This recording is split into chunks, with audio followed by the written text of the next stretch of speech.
Hi, welcome. Enjoy the content, subscribe, and turn on notifications. Greg Palmer never imagined his life would be turned upside down by an innocent comment from his son. He was a history professor at the University of Portland, a man of predictable routines who valued stability above all else. At 39, Greg had built a life he considered perfect: a solid marriage to Melinda, a brilliant 37-year-old architect, a delightful 8-year-old son named Oliver, and a cozy home in a quiet neighborhood in Portland, Oregon. For him, trust was the foundation of any relationship, and he firmly believed Melinda felt the same way. Lately, though, something had changed. Melinda had started working later, always with plausible excuses about urgent projects and demanding clients. She began attending happy hours with colleagues from her architecture firm, something that rarely happened before. Greg also noticed she'd adopted a new look: bolder clothes, more elaborate makeup, and a new perfume he didn't recognize. When he mentioned these changes, Melinda responded casually, saying she was feeling more confident, more like herself. Greg wanted to believe her. After all, they'd always talked about everything, debating ideas over dinner, traveling together on vacations, raising Oliver with love and closeness. Why would he doubt her? Melinda had even started posting motivational quotes on social media, something she'd never done before. Her most recent one read, "Freedom is beautiful, and I've finally found it." Greg read it, liked it, and left a sweet comment: "So proud of you, love." He thought it was inspiring that she was rediscovering herself. 2 days later, on an ordinary Wednesday afternoon, Greg picked Oliver up from school. The boy climbed into the car excitedly, tossing his backpack onto the back seat and chattering non-stop about his day. Midway through their carefree conversation, Oliver dropped a sentence that made Greg's heart freeze: "Dad, Uncle Jared is nice. He brought candy yesterday when he came over to our house." Greg kept his voice calm but felt his stomach drop. "Uncle Jared? Who's that, son?" Oliver continued innocently, "Oh, he's Mom's friend. She brought him over last night when you went to teach. They laughed a lot in the living room. He's funny." Greg gripped the steering wheel tightly, trying to process the information. He'd taught until 10 the previous night, as he always did on Tuesdays and Thursdays. Melinda had said she'd stay home with Oliver, watching cartoons and helping with homework. She'd never mentioned anyone named Jared. Greg didn't know anyone by that name among Melinda's friends or colleagues. His mind began racing, connecting dots that had previously seemed unrelated: the late nights, the new clothes, the unfamiliar perfume, the happy hours, that quote about freedom. He took a deep breath, forced a smile for Oliver, and changed the subject, but inside, something had shattered. The trust he valued so deeply was cracking like glass under pressure.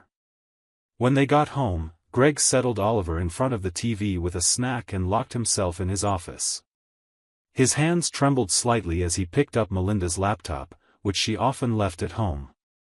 The password was Oliver's birthday. He'd never changed it. Greg felt a pang of guilt for invading her privacy, but his son's words echoed in his head: "Uncle Jared." He opened her email. It took only a few minutes to find what he was looking for. Hidden among work folders was a discreetly labeled folder called Personal Projects. Greg clicked it. What he saw over the next few hours destroyed any remaining illusions. There were emails exchanged with Jared Finch, a colleague from Melinda's architecture firm, intimate messages, photos she'd sent, plans for secret meetings. The recent messages were even worse. Melinda had written, "Greg's a good dad, but so predictable. With you, I feel alive again. I just need the courage to end this." Jared had replied, "You deserve to be happy. Once you leave, we can finally live for real." In another conversation, Melinda discussed divorce strategies. "I need to secure the house and a solid alimony payment. My lawyer said if I play my cards right, I can walk away with most of it." Greg read every word, every line, feeling a mix of anger, sadness, and disbelief. She wasn't just cheating on him, she was planning to financially destroy him, to ruin him while pretending to be the devoted wife. And worse, she'd brought that man into their home, in front of their son, while Greg worked honestly to support his family. Greg printed all the conversations, saved screenshots, backed everything up on a flash drive, and emailed copies to himself. Each move was deliberate and methodical, like a professor preparing a lecture. He took deep breaths between actions, trying to stay calm. Anger simmered beneath the surface, but he knew he had to act wisely. Melinda had always been clever and strategic, but this time, she'd underestimated her husband. Once he'd gathered all the evidence, Greg closed the laptop, tucked everything into a physical folder, and returned to the living room. Oliver was watching cartoons, oblivious to the storm brewing. Greg sat beside his son, hugged him, and felt the weight of responsibility. He needed to protect Oliver from all this, but he also couldn't let Melinda get away with it. That evening, Greg made dinner as usual. Melinda arrived around 8, looking tired but satisfied. "Hey, love. Tough day at the office." She kissed Oliver, greeted Greg distractedly, and went to take a shower. Greg put Oliver to bed, read him a story, and waited until the boy was sound asleep. Then he returned to the kitchen, poured 2 glasses of wine, and waited. Melinda came downstairs half an hour later in pajamas, hair damp, with the relaxed air of someone who'd just taken a hot shower. She accepted the wine glass, sensing something off. Greg rarely set up moments like this. "Is everything okay, love?" she asked, sitting at the kitchen table. Greg smiled, a smile that didn't reach his eyes. "Everything's great, Melinda. By the way, I saw your post today, freedom is beautiful. I found it interesting." Melinda smiled back, still unaware of the danger. "Oh yeah. I've been feeling freer lately, you know. More like myself." Greg nodded slowly, sipping his wine. "I completely understand. Must be really liberating." He paused, watching her. Then, calmly, he picked up the laptop beside him, opened it, and turned the screen toward her. "But tell me something, Melinda, who's Jared?" Her expression changed instantly. Color drained from her face, her eyes widened, and the hand holding the wine glass trembled. "Greg, he raised his hand, cutting her off. "No. Don't try to explain now. I read everything. Every email, every message, every plan you made to destroy me." His voice was low and controlled but carried an intensity Melinda had never heard before. "You brought that man into our home, Melinda. Right in front of our son. While I was working, teaching, supporting this family, you were laughing at me with your lover." Melinda tried to speak, to stammer something, but no words came out. "Greg, please, let me explain. It's not what you think." He let out a bitter laugh. "It's not? Then explain what Greg's predictable but he's a good dad means. Or I need to secure the house and alimony before I leave." "Go ahead, Melinda, explain that." She began to cry, tears streaming down her face, but Greg remained unmoved. He knew those tears well, the way she could manipulate emotions. "Not this time. You know what hurts the most?" Greg continued, his voice cracking slightly. "It's not even the betrayal. It's the planning. You didn't make a mistake or give in to weakness. You calculated every step to take everything from me, the house I helped buy, the money I earn honestly, even my son. You wanted to leave me with nothing." Melinda sobbed now, trying to move closer, but Greg stepped back. "Greg, I'm so sorry. I don't know what came over me. It was a terrible mistake. Please, can we talk about this?" He shook his head. "No. There's nothing to talk about. I spoke with my lawyer this afternoon. You're leaving this house tomorrow. You can take your clothes and personal items. Everything else stays. And Oliver stays with me." Melinda's eyes widened. "You can't do that. He's my son too. Greg leaned forward, locking eyes with her. He's our son. And you dragged him into this. You brought your lover here, in front of him. Do you think a judge will ignore that? I have all the proof, Melinda. Every conversation, every plan. You didn't just cheat, you conspired to rob me. It's not happening. His voice was firm and unshakable. In that moment, Melinda realized she'd lost. The predictable man, the calm professor, the reliable husband had become someone she no longer recognized, someone willing to fight to the end. Melinda spent the night crying in the guest room. Greg locked himself in his office, unable to sleep, replaying everything in his mind. In the morning, when Oliver woke up, Melinda had already packed her bags. She tried to hug her son, explaining she needed to stay away for a few days, but Oliver sensed something was very wrong. Mom, why are you crying? Melinda knelt down and held his face. Mommy made some mistakes, sweetheart. But I love you so much, okay? I'll always love you. Greg watched from a distance, arms crossed, not interfering. Melinda shot him a pleading look, but he looked away. She grabbed her bags, walked out the door, got in her car, and drove off. Oliver stood confused and scared. Greg knelt beside him. Son, sometimes adults have to work through complicated things. But I'm here, okay? I'll always be here.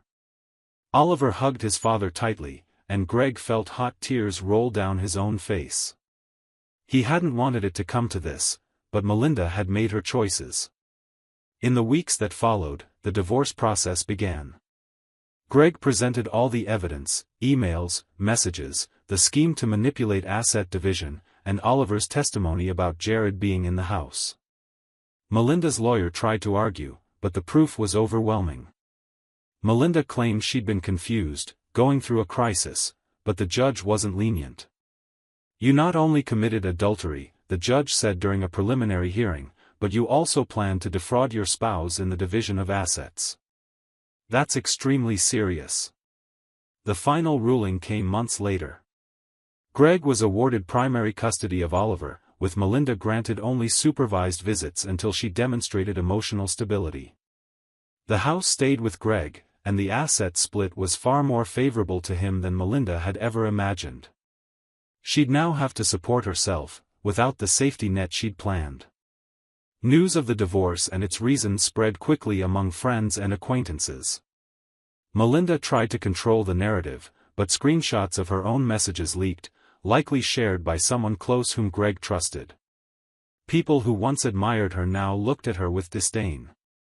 Her architect friends distanced themselves, embarrassed. Melinda deleted her social media accounts, unable to face the judgmental comments and stares.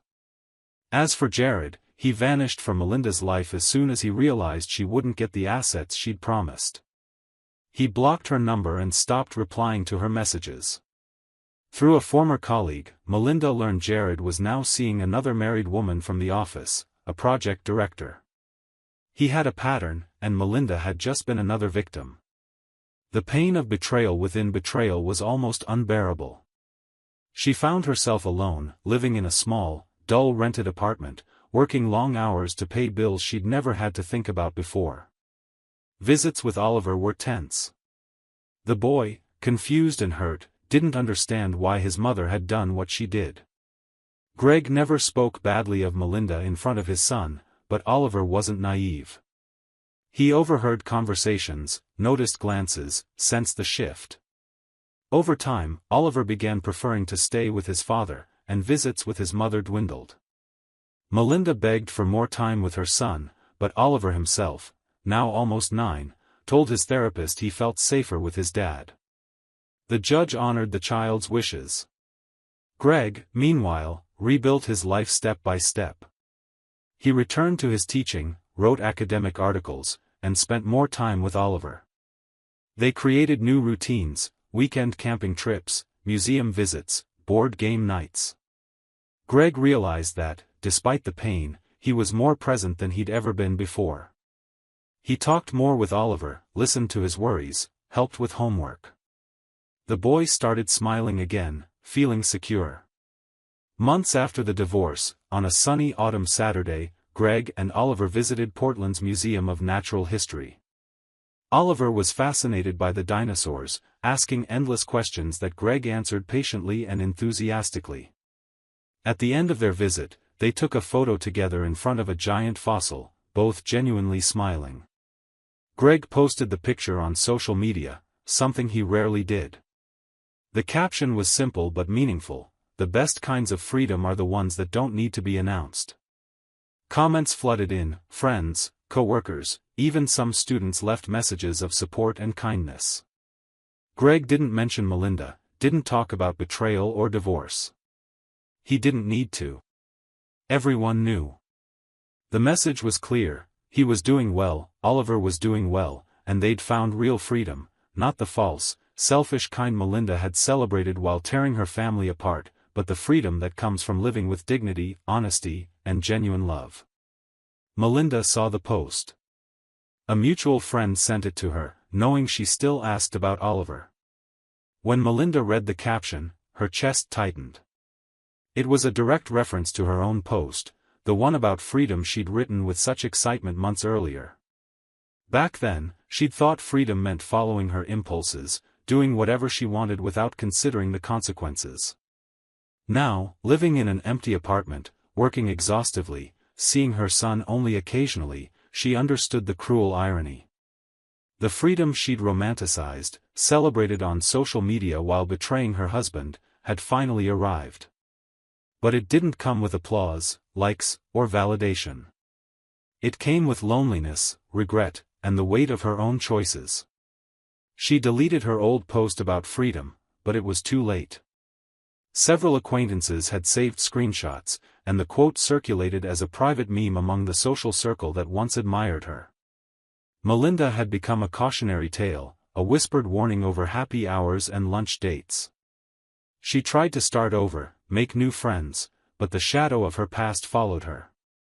Portland wasn't big enough to disappear completely.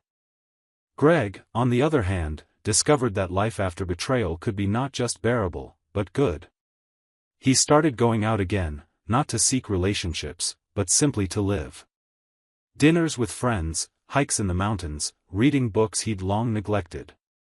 He reconnected with parts of himself he'd ignored during his marriage. Oliver noticed the change in his father. One night, lying on the couch watching a movie, the boy asked, "Dad, are you happy now?" Greg paused before answering. "You know, son, I am. It's different from before, but it's good. Sometimes you have to go through hard things to figure out what really matters." Oliver hugged his father. "You matter, Dad. And I do too." Greg smiled, warmth spreading through his chest. "Yes, son. We do. And that's what counts." In that moment, Greg understood that true freedom wasn't found in motivational quotes, social media posts, or secret affairs. It was found in living by your values, protecting the people you love, and having a clear conscience when you lay your head on the pillow each night. Melinda had sought freedom by destroying everything around her. Greg found freedom by rebuilding, brick by brick, the life he deserved.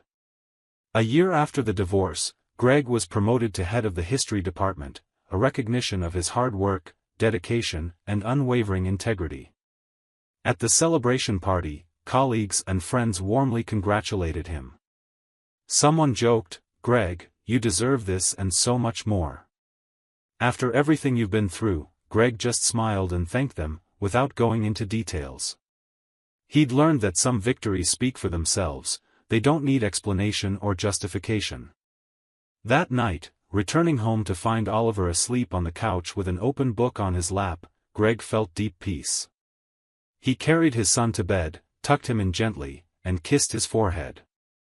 He looked around the house Melinda had tried to take, now a sanctuary of peace and real love, and silently gave thanks.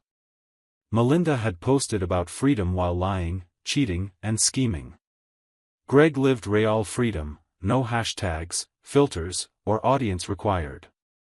He woke each morning knowing he'd done the right thing, protected his son, and honored his values.